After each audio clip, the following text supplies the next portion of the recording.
Hi, welcome to Modern Languages Culture Clips. I'm C. Spotsmore. I'm a senior at K-State majoring in modern languages with a focus in German. In this video, I met with Dr. Chronister to discuss her book Domestic Disputes, and we also discussed the German concept of Heimat, which her book focuses on.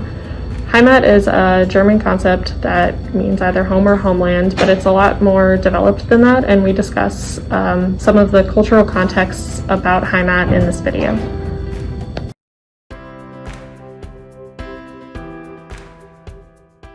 So in my book, I look at literary texts, film and television productions in which West Germans are going into the former East Germany right after unification and acquiring property there.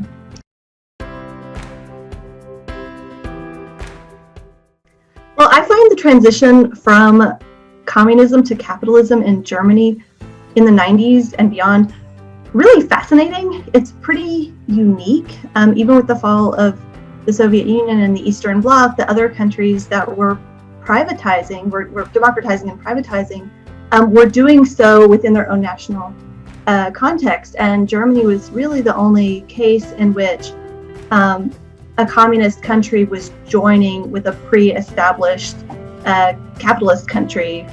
And it caused all kinds of problems, all kinds of complications there arose. And it's really been it's not been studied as much as it should yet, but my study is the first study to look at how homes were awarded to people. And I think homes, much more than industry or business, really hits at the emotions and the vulnerability of people in the East as the country was unifying.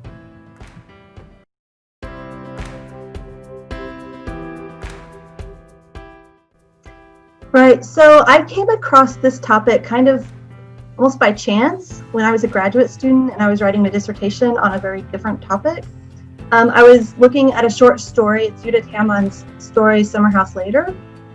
And the story is all about identity and kind of a generation and the malaise of a certain generation. But there's this moment in the text where they have to go pick up the keys from the woman who used to live in this house out in Brandenburg.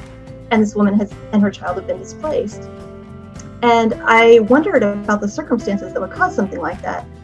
And nobody was talking about it. And as a graduate student myself, I hadn't learned anything about how property was being handled in the former East Germany.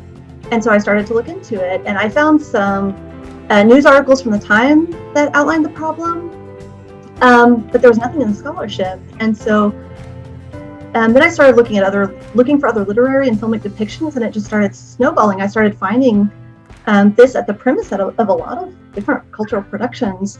And since it hadn't been written about, I knew it was my job to write about it.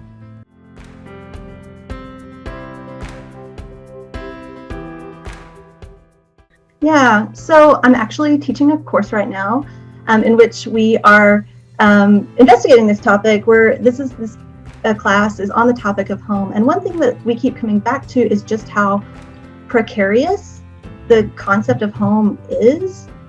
We think of home, especially like this German notion of Heimat, as something that is stable, something that we can always come back to, something like home as this thing that we can retreat to get away from the stress of the political everyday world. But as we keep talking about over and over in this class, it's really just an illusion. The stability, political and social circumstances can change so easily that put a person's sense of security in their home in jeopardy. And so the texts that I address in my book really speak directly to that sense of security in home. And it's been kind of the main theme of this class that we've had.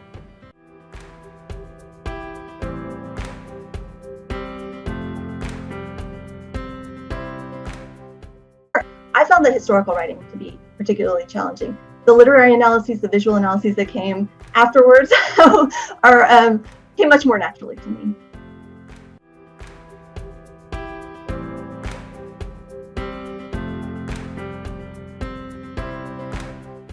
I really enjoy working on the 1990s. I think that that might be the future of my scholarship in a lot of ways, but I'm not quite sure yet what that's going to entail. But there's so much that hasn't been examined yet in the 90s